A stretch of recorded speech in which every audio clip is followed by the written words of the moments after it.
the name suggests, it's a subfield of genetics that studies the genetic composition of a population, genetic variation within and among populations, and also the evolutionary factors that can explain these variations.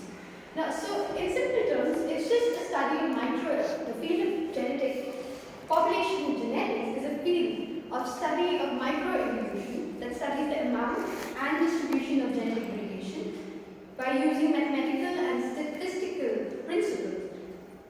It's just a field that was introduced by researchers like R.A. Fisher, C. Wright, and J.B.S. Hardy.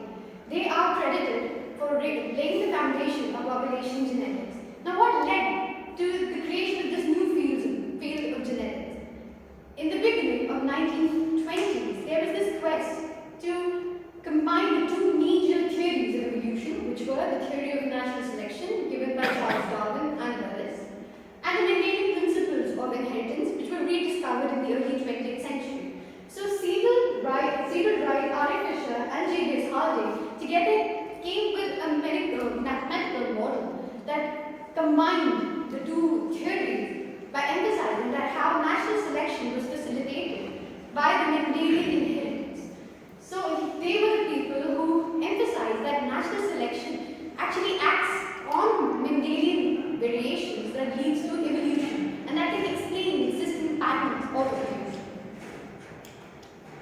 Now, population genetics actually focuses on Mendelian population that refers to organisms or individuals that reproduce sexually and interbreed, and their genes are present in a pool which is known as the gene pool. So what is gene pool? It is actually the complete set of all the genes present in a reproducing population and species. Population genetics is also concerned with allele frequency and genotype frequency. Now, allele frequency refers to how frequently a particular allele appears in a population, whereas genotype frequency refers to the fraction of individuals in a population with a given genotype. So these are the terms that are closely related with population genetics and form the core of population genetics. Now let's understand that how population genetics helps us in estimating allele frequency. It uses simple mathematical formulas to estimate allele frequency. For example, you can see on the slide, I've taken the example of even blood types, which are determined by two alleles of a gene on chromosome 4, which are Allele and Allele. We can calculate the number of a particular allele by dividing the total of the number of alleles which are present in the homozygote and the heterozygote LN and LN and divided by the total number of alleles. So this is how simply we can estimate the allele frequency for different genes. Now let's talk about the principle which forms the core of population genetics, known as the Hardy-Weinberg principle, which was given by G.H. Hardy and Wilhelm Weinberg, which provides a solution to how variation are maintained in a Mendelian population. Now this is a central theory which is based on certain assumptions, like the population should be large, there should be random mating, and evolutionary forces should not act on that population, then only it can give predictions. Now with the aforementioned assumption, the Hardy-Weinberg principle gives two basic predictions. The first one, that the genotype frequencies and the allele frequencies in the gene pool do not change over time, which is also referred to as Hardy-Weinberg equilibrium. That is, the populations will be in equilibrium and there will be no change in the allele frequencies in the gene pool. The second prediction is that if a locus may be occupied by either of the two alleles, which is dominant A and another one which is recessive A, then after one generation, the frequencies of the resulting genotypes can be represented by this simple equation, which is p squared plus 2pq plus q squared, which is stated with the value 1. Now p squared here represents the frequency of the homozygote dominant A allele, the 2p2 represents the frequency of the heterozygotes, and the q squared represents the frequency of the recessive A allele, homozygote. Now let's talk about how the simple principle of Hardy, which was presented by Hardy and Weinberg, can help us in estimating the allele frequency and can be applied in real-life situations. The first application is that it helps in the prediction of genotype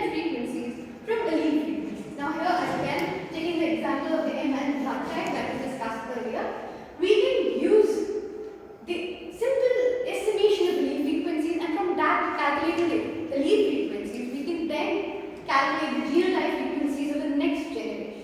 As you can see, we can use the equation that was discussed earlier, p squared plus 2pq plus q squared, and estimate the genotype frequency of the next generation. Now, Hardy-Weinberg principle also helps us to test whether a particular population is in equilibrium, Hardy-Weinberg equilibrium or not.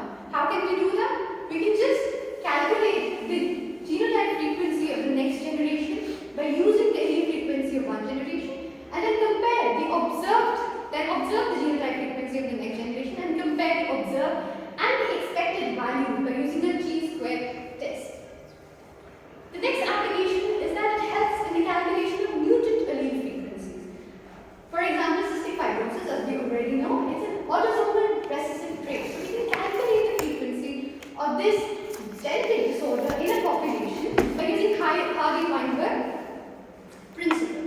As you can see, we can use it, since it's a recessive autosomal trait, we can see, like it is written here, that this genetic disorder has an incidence of about 0.004 in people of northern Europe. Now we can equate this frequency of this trait to the homozygotic frequency and calculate the other frequencies of the heterozygotes, that is carriers of this genetic disorder. And the next application is that it also helps in calculation of frequencies for X-linked traits. It can also be used for calculating the frequency of X-linked traits like color blindness, where the allele frequencies are estimated from the frequencies of genotypes in males. Since we already know that males have one single X allele, so we can use that to calculate the frequency of X-linked disorders like color blindness, and also the carriers. Carrier females can also be estimated. The next application is that it helps in calculation frequencies for multiple alleles in Hardy-Weinberg populations. Now, it can also be applied to genes with multiple alleles by simply expanding this multinomial expression. And for example, ABO blood type, it can also be estimated, allele frequencies can also be estimated by using the Hardy-Weinberg principle. Now, let's talk about the different technologies that are used in population genetics. So, there are different molecular markers and technologies that are used to estimate the allele frequencies. Some of them are written, these are more common and popularly used technologies. Allele, which is a codominant marker which is used for analyzing protein variation, then dysphasia-based fingerprinting and genotyping. Microsatellites, which are also used in microsatellites, apart from using VNTRs, in PCR-based fingerprinting, we also use microsatellites which are hyper-variable. In DNA sequencing, we can also compare the entire genomes using DNA sequencing and analyze the genetic variation. Then this is the NMP, which stands for single nucleotide polymorphism, genotyping arrays, and high throughput sequencing methods are gold standard techniques that are used to assess and analyze genetic variations by analyzing a single base pair or nucleotides that are different in different genes. Then let's talk about the factors that disturb the Hardy-Weinberg equilibrium. While discussing about the Hardy-Weinberg principle, we talked about the first prediction of Hardy-Weinberg principle was that the allele frequency and the genotype frequency in a population remains the same over the period of time if there is no evolutionary forces acting on that population, which means that any factor or any force that disturbs the allele frequency will disturb Hardy-Weinberg equilibrium. And in general, there are 5 factors that disturb this allele frequency. Some of them are discussed here. The first one is mutation, then there's migration, natural selection, non-random mating, and lastly, genetic drift. So let's talk about these factors in detail. The first factor is mutation. We already know that mutation is the ultimate source of evolution and genetic variation, as it changes genes by substitution, deletion, and in different ways that mutation changes one copy of allele or genes to another copy. But mutation alone cannot lead to evolution, as it has very low rate, and can result only very small changes or slow changes in allele frequency. So here I've taken another example, the chondroplasia. You can see how low the rate is. The next factor factor that discerns Hardy-Weinberg principle is gene migration. It also affects the allele frequency through gene flow, which can be due to the movement of population. It comes the gene drift. It's another major force that involves in changes in the allele frequency due to chance effect. It can be due to bottleneck effect, due to natural disaster, the loss of allele frequency, or due to founder effect, when small group splits off from the main population to found a new colony. The next and major driving force of evolution is natural selection, which is due to the different ability of organisms or individuals in the species to survive. It has another selection coefficient, which is deviation from the natural fitness. So, for example, there's this example of peppered moth. In two different places, it has two different colors. For example, in forest, where there's luxurious growth of plants, the dark color of that moth is favored, and in fields where there is not so luxurious growth of plants, the light colors are favored so that the moth can survive.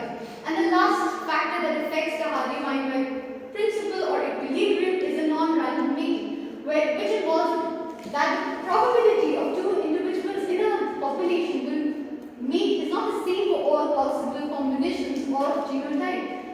It also involves two different patterns: assortative mating, disassortative mating. Assortative mating means that individuals with same phenotypic or genotypic traits will mate, which will lead to more homozygotes, less genotype diversity, and clonal lineages. And the disassortative mating means that involves mates that are of dissimilar phenotypic or genotypic traits.